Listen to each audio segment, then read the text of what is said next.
The transfer market.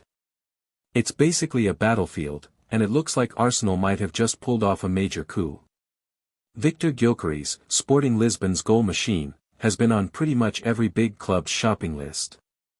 For weeks, it seemed like a reunion with his old Sporting boss, Ruben Amorim, at Manchester United was pretty much nailed on.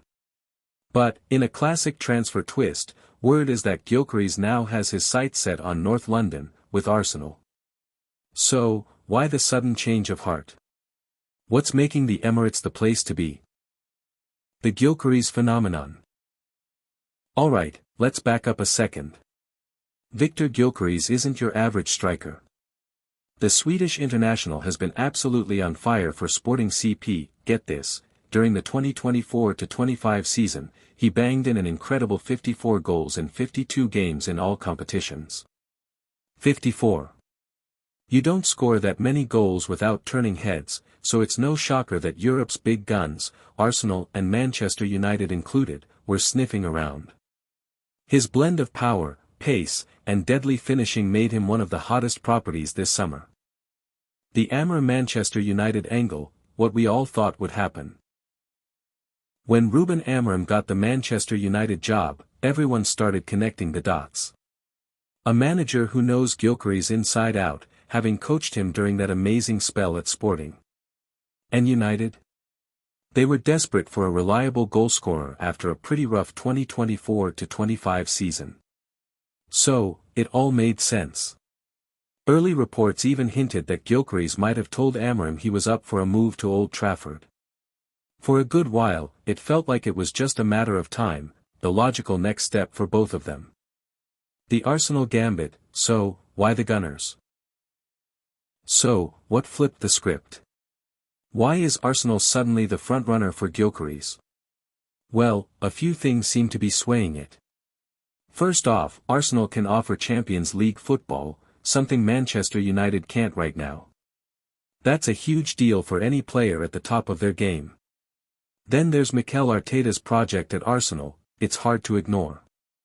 The Gunners came second in the Premier League last season and are clearly building something special, a team that looks ready to fight for the big trophies. The idea of being the main man in their attack, maybe even allowing someone like Kai Havertz to slot into a different role, really seems to have caught Gyokeres' eye. Sources are saying Gyokeres is very keen on the move and sees Arsenal as his number one choice. Apparently, his team even told Manchester United he wouldn't be joining them, with Arsenal clearly his preferred next stop.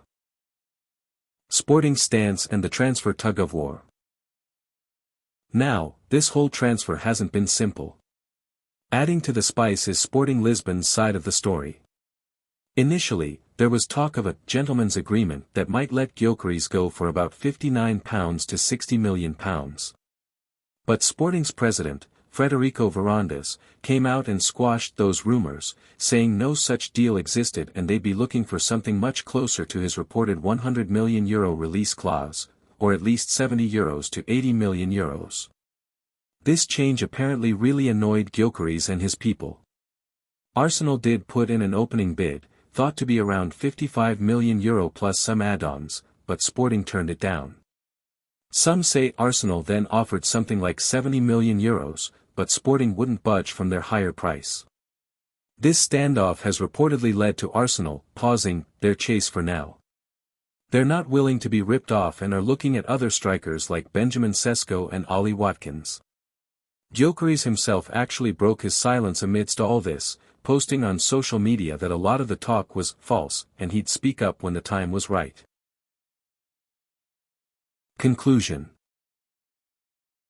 The Victor Gyokeres saga is a perfect example of how crazy modern football recruitment can be. You've got a player's wishes, a manager's old connections, a club's big ambitions, and then the harsh reality of how much money is on the table, all clashing together. Arsenal seem to have captured Gyokeres' interest, but actually getting Sporting to agree on a price? That's a whole different ball game. As for Manchester United, it's back to square one in their hunt for more firepower up front. One thing's for sure, stories like this are exactly why the transfer window is one of the most exciting times in football.